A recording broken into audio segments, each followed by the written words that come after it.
This week, West Ham have been touted with promising young manager Ruben Amorim. In this video, we discuss his success at Sporting, his tactical principles, and whether they can be applied successfully in the Premier League. We also evaluate the West Ham squad and whether it's suited to Amorim's system. This is why West Ham should sign Ruben Amorim. Alright, Harry, let's talk about Ruben Amorim then. So what do you know about Amorim? We're going to look at his background, we're going to talk about what he's done at Sporting. What do you know about him? Yeah, I mean, he's a very, very decent manager. He's, very proven at the highest level of European football. He's done, as you say, done a very, very good shift at Sporting. He's got some interesting ideas of, the modern game. Definitely a modern manager. He's not like your Roy Hodgson's, let's kick it long. It's very, very nice football, very inventive football. Like, some other managers we see nowadays. And to be honest, it's quite interesting to watch his teams play football. Yeah, your point there of him being proven, I think, is an interesting one because obviously he has, he's got a bit of experience managing in the Europa League, a little bit in the Champions League. Obviously, he's managed a lot in the Portuguese League, but in other leagues, he hasn't yet. He's only managed in the Portuguese League. So I do think there are a few question marks around them. But we'll get into some of those thoughts later. Let's look at who he is. So obviously, Ruben Amorim, he was a former player, played for Benfica for the majority of his career. I think he spent about 9 years actually at Benfica, which makes it very interesting that he's now the manager of their rivals. He was at Braga and they joined Sporting in 2020. Now, this was a really interesting moment. Sporting were on an 18-year title drought, which was quite big given they are a very large club. They are supposed to be the giants of the Portuguese League, and he immediately set up in a 3-4-3 shape, which is something we've not really seen at Sporting. Sporting didn't really use a 3-back before then. So Amorim came in 3-4-3, and in his second season in 2021, he won Sporting's first title in 19 years, which is a very, very impressive achievement. Now we come to today then.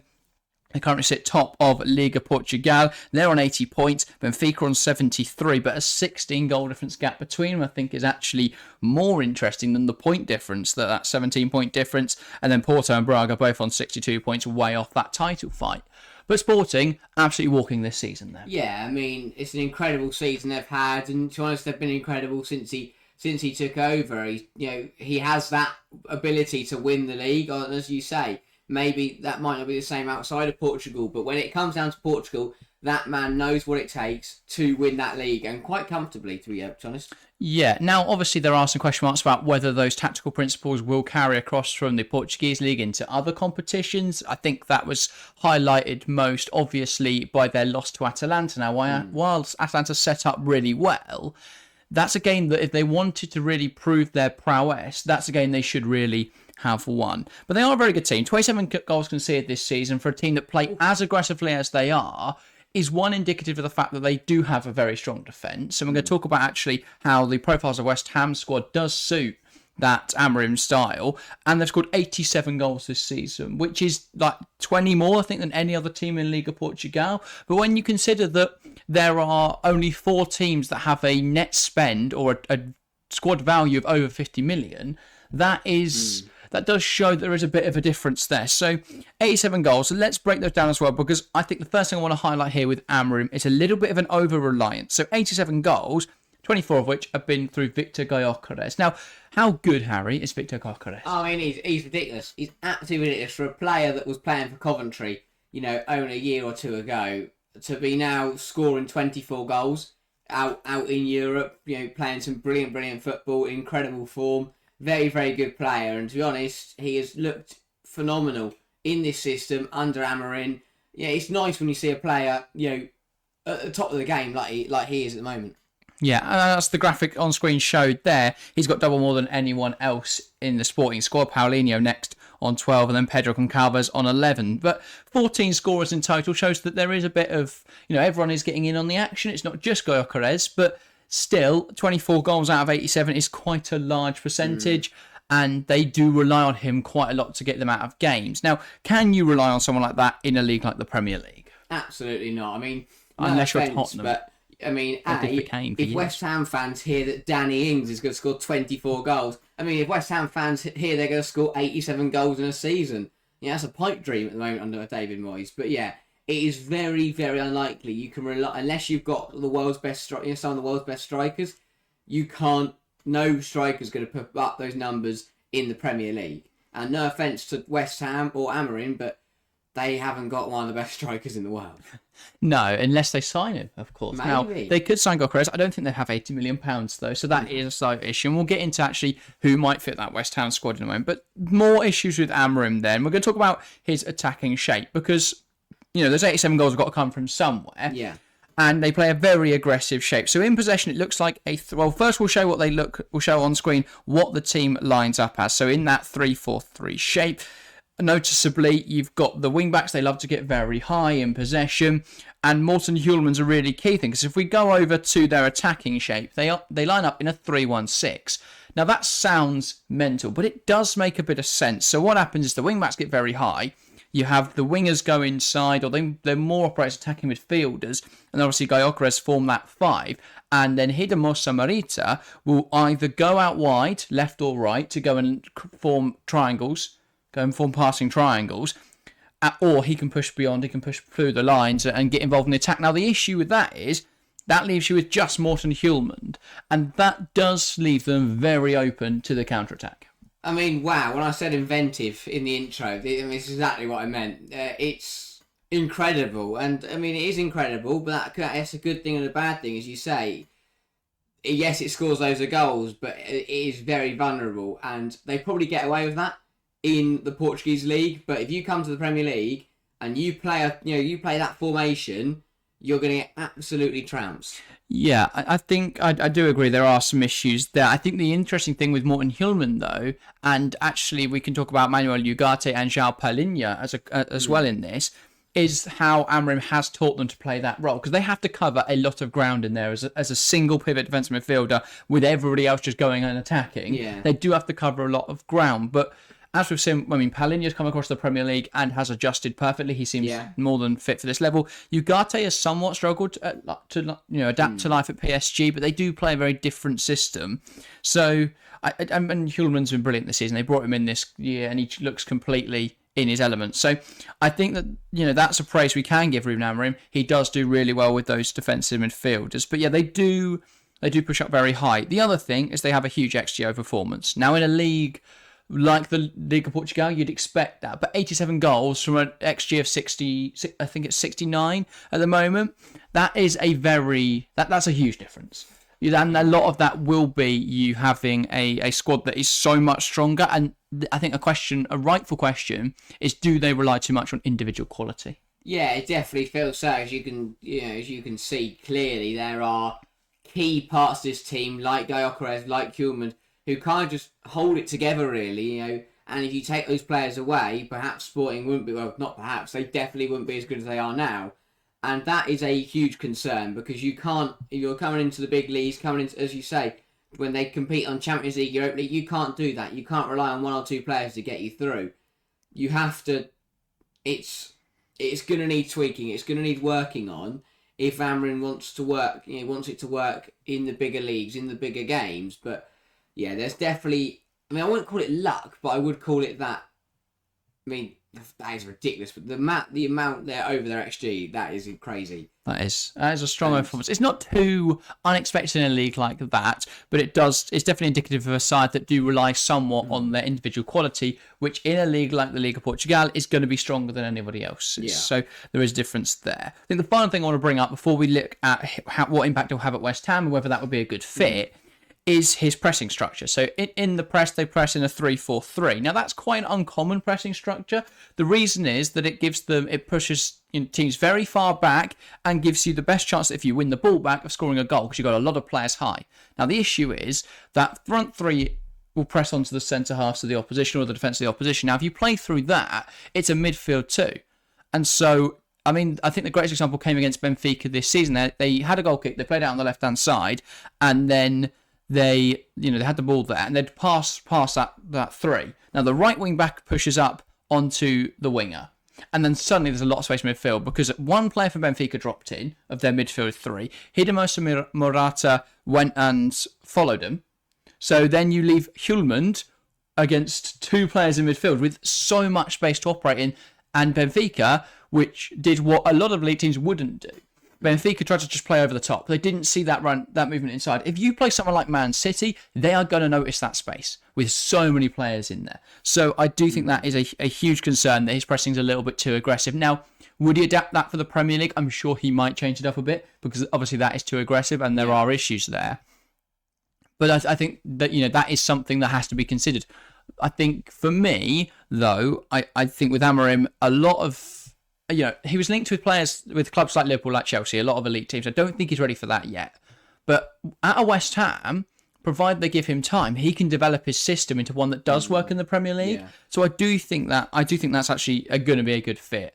And actually, let's have a look at that West Ham team and why it would be a good fit. So I just want to draw up initially how they will play, because West Ham squad, I think, actually really suits this team. So we're going to first look at contracts expiring, because that shows you who's not at West Ham next season. And it's pretty much all their squad. So in 2024, we'll put up a graphic on screen as well. You've got Calvin Phillips obviously leaving from his loan. Then you've got Soufal, Ben Johnson, Mikel Antonio, Divin Mubama, Aaron Cresswell, Angelo Ogbonna, and Joseph Anang. Do you expect to see any of those get renewed?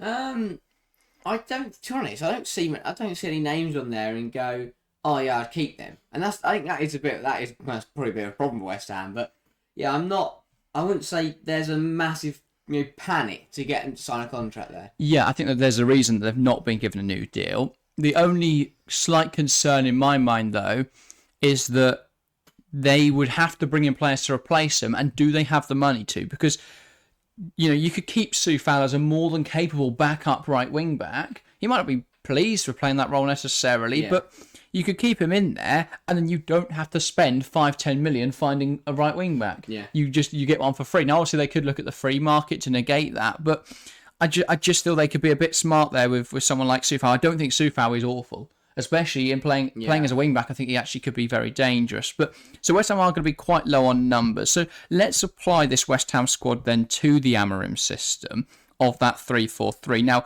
noticeably, they don't really have any wing backs. Now, Emerson could play left wing back, but I think we've seen enough this season how he's been caught out a bit defensively. He's not really looked incredible going forwards. He looks to be past his best. As a backup, I'm sure that's a fine option. But for me, left wing back is a noticeable position. Right wing back, they don't have anyone, because they've got two right wing backs and they're both leaving the club on a free.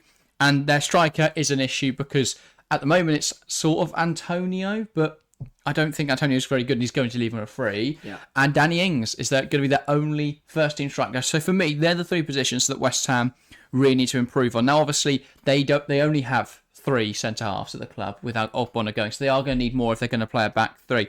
They don't really have a backup for James Ward-Prowse at the moment, but obviously I think Flynn Downs will come in and do that role. Yeah. And they could also do with some backup attacking midfielders, especially if Paqueta is to leave. Now, what they could do is use Bowen as the central striker, but the issue with Jarrod Bowen playing that role is he doesn't have the ball striking capabilities that they really need from a number 9 that they have in Victor Gyökeres. So I'm going to give a first suggestion here. Feel free to give your take on it. But my suggestion to play up front for West Ham next season, to be their signing, is Brian Brobby. Ooh.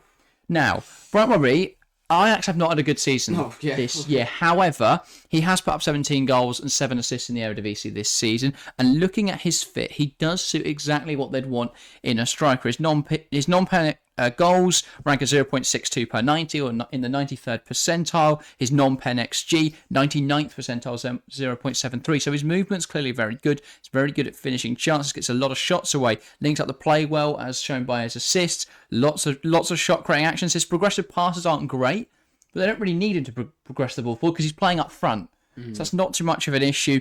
Really good at carrying the ball, and his touches in attacking penalty area ranking the 90th percentile across the top 14 leagues in Europe. So clearly, I think there's a very good player there. Now, the big question is going to be, can they get him from Ajax? Because Ajax don't have a lot that's positive right now, and Brobby does seem to be their one positive thing. But on the same hand, they're not going to be playing Champions League football next season. I know West Ham might not be playing any European football at this rate. They could get Europa League or Conference League, but I think there's a temptation there. Get him to the Premier League, there's a big chance there, and I think Ajax will probably take 25-30 million. So I think that would be a really good fit. But what are your thoughts on Brian Brobby? Yeah, I mean, it makes sense. I would expect a lot of teams to be snooping around Ajax and looking to raid a lot of their players because they're all going to want to leave. Let's face it. it has not been a good season. Robbie, I think he'd work. I think he's a good player. He's definitely got that step up in him. I think it might be a concern whether other teams will have the same idea and be sniffing around him, because I mean it's a perfect time to pick up an Ajax player at the moment. But Yeah. I think he works. I think he's a very, very good player. And I think the West Ham fans will like him. He's quite a physical guy. Likes to bully people off the ball and have his own way. And I think that will suit the West Ham culture of that the fans have. But overall, very, very good player, and probably, as you say, a decent price on him. Get him for a bit cheaper than you'd expect to usually. Yeah, now I don't have another graphic for this guy, but I think another one I was thinking of was Adam Armstrong. Had a really good season with Southampton. If Southampton don't go up, I think he could be a really good fit. Now, he didn't do well in the Premier League last season, but Southampton weren't a side that created a whole lot of chances. I think through the middle in this system, they create a lot of chances by Gyökeres. Now, obviously, it is a league where you are going to get more chances. You are going to be able to create more chances. But if they can get Armstrong chances through the middle, he has the ball striking to play that Gyökeres role. So I do think he could be an option. For me, though, Brian Brobby's physicality makes him really suitable to the Premier League. So I think he'd be a great fit for this West Ham side, who are quite a physical side. I think that suits Amorim's system. Yeah. I think Mavropanos and Zuma and even Naif Aguard are going to love this system, because if you look at the Sporting team now, yeah, exactly. If you look at the Sporting team, they rely heavily on players like Inacio, like Ousmane Diamonde, and Sebastian Coates as those big physical presences at centre half. So I think for me, players like Aguard, Mavropanos are going to be really suited to this, and Alvarez as well. I think Edson Alvarez, very similar to someone like a Morten Hjulmand, can cover a lot of space very quickly and would do well in that almost sweeping role when everyone pushes forwards. Yeah, I mean, it does feel very much like Amorim likes to play, and I think it could work at West Ham, is the let's play really nice and pretty football going forward, and then we'll just stick three blokes to the back who just, smash things, pretty football at the front, dirty at the back, but that works. That's, exactly. That's how you got to play it sometimes. And I think having Brobby as a striker does offer you a lot, because he's very good at holding up the ball. So if you if you do panic in possession and send that ball long, at least you've got him there to hold it up. I'm going to talk about wing backs in a moment, but I also want to talk about Ward-Prowse, because I think Ward-Prowse in this system would work brilliantly. Yeah. Because you're going to get him in pockets of space outside the 6-yard box like Murata is, and I think that really suits his play style. He can go out, he can drift out wide and go and link up passing triangles, but then he could also look to swing the ball into the box, so there's going to be players waiting. So I do think that would really suit him, that free roam role, and also he's quite good in the press as well. So I think he'd suit it as well. Let's talk wing-backs then, because I don't think just Emerson Palmieri at left wing-back and nobody at right wing-back is going to be a great fit. So I want to talk about one of the best attacking full-backs in the Premier League this year, Alfie Doughty. Luton Town look like they might go down at the moment. If not, then maybe it's going to be a bit more difficult to pull off. But I think if they do go down to the Championship, Doughty is a great fit. I think around 15 to 20 million pounds. I think Luton would have to take that, considering they're going down to the Championship. His numbers are very strong. He ranks in the 93rd percentile for assists across all left-backs in the men's top 14 competitions, 0.24 per 90, and that's in a Luton Town team that don't score a whole lot of goals. That would be another suggestion as well as a good fit would be Elijah Adebayo for a striker role. Get them both in, keep that link up. Yeah. Probably not Carlton Morris. Crosses, again, 10.29 per game, I think that is on average, 99th percentile. So he is just whipping that ball in constantly. Now, you are going to have to change up how you cross it if you don't have a big, strong presence up there in the box. Now, obviously, they could look at a striker like Adebayo if they want to have that. At the moment, they don't really have anyone that can head the ball in the back of the net in that sort of area, so maybe play Souček up front. But they could. Doughty can still cross it in a variety of different ways. So it's just about instructing him to cross it slightly differently, maybe a few more lower crosses, and hoping someone can touch it in. But for me, Doughty would be a really strong fit to play that wing-back role in an Amorim system. Yeah, I mean, he has had a brilliant season at Luton side who are fighting out at the bottom and who haven't had a great time of it. But he's put up some incredible numbers. And I mean, if West Ham are already the best team in the Premier League in the air, if they got Doughty, that would be all but be confirmed. Imagine having him and Ward-Prowse whipping balls in to the likes of Mavropanos and Aguilar. Exactly, set pieces. You score every set piece. That's ridiculous. But very, very good player. Would work with the team. He keeps your English quota going as well, just in case you need that. Yeah, ticks a lot of boxes. And that's what you need sometimes as a manager. When you come to a new side, you need that box ticker. He does everything you need him to do. Yeah, and what might surprise you is he ranks 95th percentile for aerials won. Now that suits the West Ham team, but he's very good compared to left backs. He's very good in the air, 66.7% of aerials won, which, as I say, ranks really highly for fullback. So he suits this West Ham team that apparently is just going to jump around and head. I really hope this right wing back is going to be really tall and very good at jumping. I'm sorry to let you down. Because I'm picking a player who is very technical. He's played at right wing a lot for his club. He also very good. He is a wing back though, or a full back. Yeah. He plays for Real Betis. His name is Aitor Roibal. Now, I think he is very different to Doughty because he's a bit more of a defensive player. I mean, his tackles rank in the 97th percentile for fullbacks. His successful take-ons in the 98th percentile. His touch and attacking penalty area in the 88th percentile. Shot creating actions in the 88th percentile. They're all really strong numbers, and also good at ball recoveries as well. He's very quick, very defensive compared to Doughty. So if you've got Doughty going forward, which is interesting because he used to be a winger, Aitor Roibal, but if you've got Doughty pushing up really high, actually having someone that's a little bit more disciplined in the form of Roibal might just be quite sensible. Actually, to have someone that is a little bit more restricted, doesn't get forward every opportunity. I mean, this is a very, very good player. He's very, very effective because does exactly what you need him to do, does the job, but does the job incredibly. Brings that discipline, which that brings your structure and just helps keeps a bit of a level head as well in a West Ham team who that back three is a bit like a car crash at times with Zuma and Mavropanos in there. But again, and Aguad is always injured. Yeah, that's why they need more centre-halves. Very good defender, very, very good wing back, does his role expertly, and I think, as you say, he offers that good contrast to Doughty, and does just bring you that stability. He is still very good in attacking areas. It's just that this season he hasn't really been able to show that because he's playing in a Manuel Pellegrini system where they basically just kill the football for 90 minutes. But I think he'd be a really good fit at right wing back. So let's have a look now at how that West Ham squad would look in an Amorim system, because I think that's quite interesting to see how they would look with potential signs. So that 3-4-3, you'd have Areola in goal. I don't really see that changing. A back three, as I've said, of Zuma, Mavropanos and Aguad. Across the four be Roibal, Alvarez, Ward-Prowse and Doughty. And then a front three of Bowen, Robbie and Mohamed Kudus. I think if Amorim can refine his system so it works in the Premier League, this team can compete for Europe. Yeah, I think it's interesting because we've seen, I know it's a bit different, but we've seen Company come into this league, try and play his football, and they've been played off the park. And Amorim, I hope Amorim knows that if he tries to play the foot he plays at Sporting in the Premier League, West Ham will end up back in the Championship. Simple as that. Yeah, there is a bit of a difference given that West Ham do have a bit more individual quality relative to the league than Burnley do. Burnley rank in the bottom three probably for squad quality. I mean, I don't know how West Ham are 8th in the Premier League. I really don't.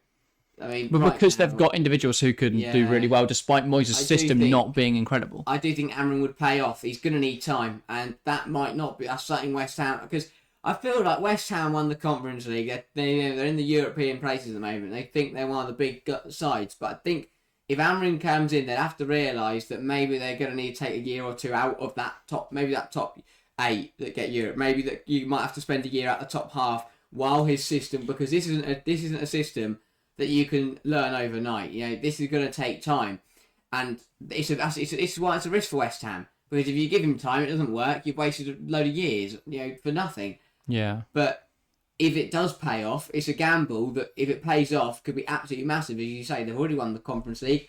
Amorim, he's got what that side would have what it takes. He would have what it takes to maybe bring home the Europa League, and then suddenly you're in the Champions League.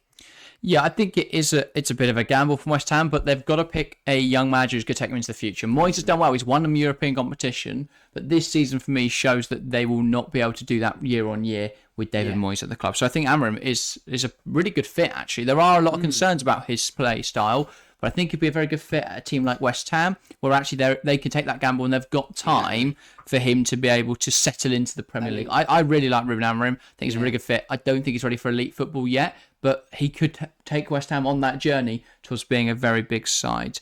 I think this is also, Amorim's rise is also demonstrative of a big trend in world football right now of teams that play through at the back being very successful. I mean, we're seeing it a lot in the Premier League. You look at Gary O'Neill, he's being touted now with the Liverpool job. Reported today that he's linked with that role, and there's interviews. So the 3-back is in fashion, and Amorim is the one that does it the best, or one of the best. Probably Inzaghi does it best, but Amorim, very good at it. And that's the thing. West Ham, if they can bring in Ruben Amorim, they are picking up a manager whose name has been floated around the Liverpool boardroom, the Chelsea boardroom, and other massive, It's a big statement, isn't it?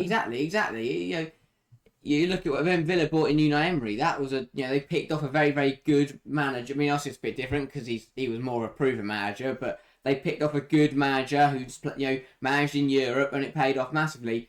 And I think, it's a bigger risk picking up Amorim, but there's definitely more unknown there, isn't there? Because he's never coached outside the League of Portugal, but I back into her to make that transition. I think the West Ham squad is really well suited to what Amorim will want to see from his team.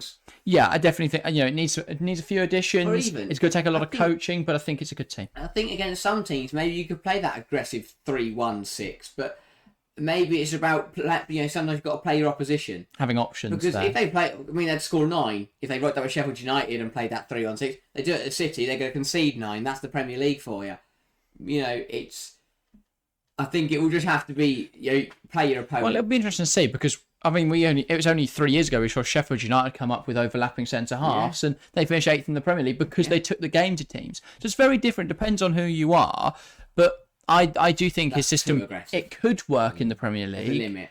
It depends on whether the personnel are able to pull it off, but it could work in the Premier League. We'll see what happens. But I think it's a very good option for West Ham, and I think it's a great sign that West Ham are looking at the right kind of manager to take them forward into the future. I think that's about all that we can cover in today's video. Now, please do give your thoughts in the comments below. Whether if you are a West Ham fan, would you want Amorim? If you're not, then do you think Amorim would be a good fit at West Ham? Get involved in the comments. If you want to keep watching our content, there's a video on screen now, so you can go ahead and click that and keep watching our videos. But that's everything from us today. Thank you guys very, very much for watching, and we'll see you next time.